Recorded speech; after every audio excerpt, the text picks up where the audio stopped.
so 27 years altogether of service, and I've been 2 trips to Afghanistan and 2 trips to Iraq. You know, I didn't want to get out. I had 16 years in the military.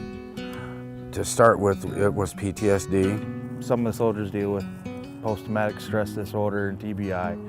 I was one of those cases. So I was very likely to be number 23 instead of 22. So the beginning it was really rocky, but now I'm a lot better.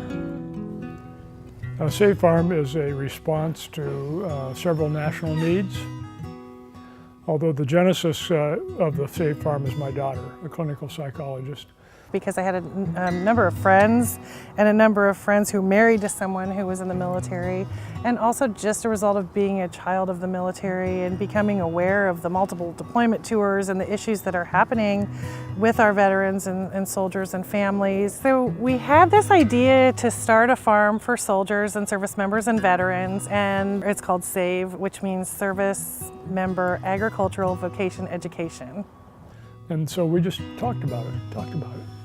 And since I was keeping bees, we decided that we ought to try as a pilot, as a niche, as a pilot beekeeping. And so about that time, I was contacted by the Warrior Transition Battalion and asked if I would teach a class in beekeeping. And that changed into a rather formal training. And now, with today's session, although this is just basic today, we've actually trained or are in the process of training 165 soldiers.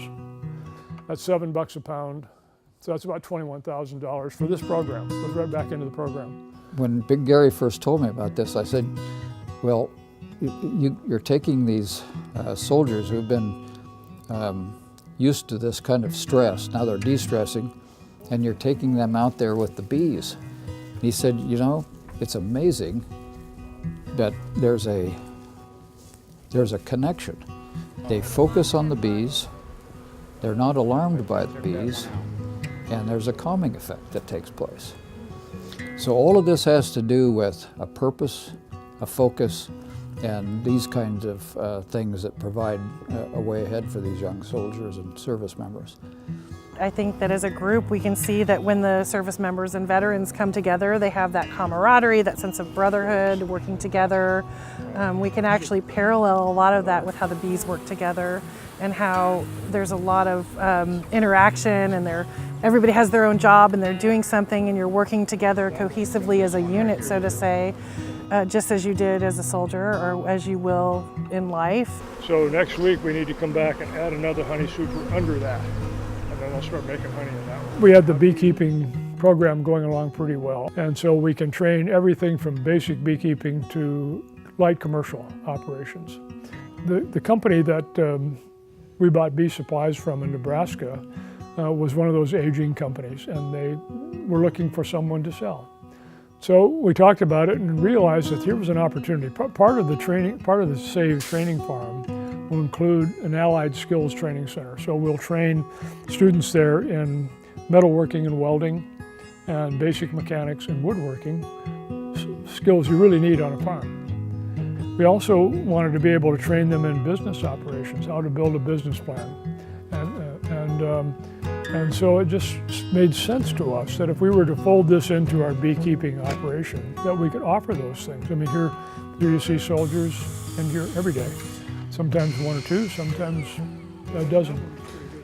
Learning woodworking, but building things that we can then sell and use the proceeds back in the program to help us sustain it. Not to buy it as a business, but to buy it as a training platform. Yeah. The average age of a farmer today is 60, almost 60. In the state of Kansas, it's 74. 63% of all the farms in this country, regardless of size or type, are in the last generation. And so there's a great need for new farmers, new and younger farmers. So step one to us was, let's get the program figured out, because we want to get soldiers into these programs as soon as we can and not wait on infrastructure, if you will, because that takes longer. So currently we have 320 acres that we've identified and a family has given us for lease. So that will be the start. And so our vision became a 500+ acre farm with all types of farming on it that would train these young men and women up within a year's time and then place them on a farm. One of these 63% that are in the last generation farms, place them out there to help solve part of the succession problem in farming. Tomorrow we'll open that for the first time. We will post our sign on the property and begin developing workshops on that actual farm, and then farm it and build while we're farming.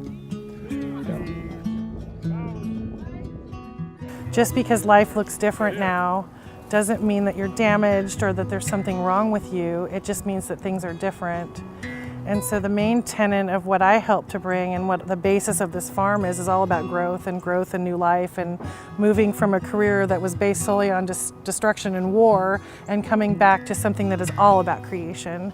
It's about starting from that seed. It's about following through and watching new life happen.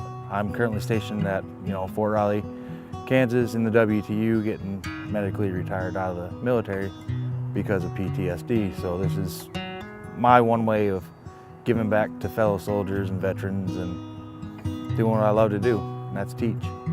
I've gotten back that sense of home, of a group of people that can relate to who I am, and I can relate to who they are. You take someone like Tim Hyman, who I work in the wood shop with, and you put us together, it's an instant connection. For someone like me who's been in for 27 years, I really missed it. But now I feel like I'm back home, around the people I should be around. It's rewarding for me because it's occupying, it's a diversionary tactic. It helps me actually forget the trouble that I've had or experienced. I'm a living proof that this program works, So that's one of the biggest things that I want to be able to express to fellow veterans and take it to the next level. Whenever you're in combat, it's a tough thing. And so I know what these men and women go through, what they're facing. These problems that they come back with aren't merely physical or mental. They're soul-deep problems.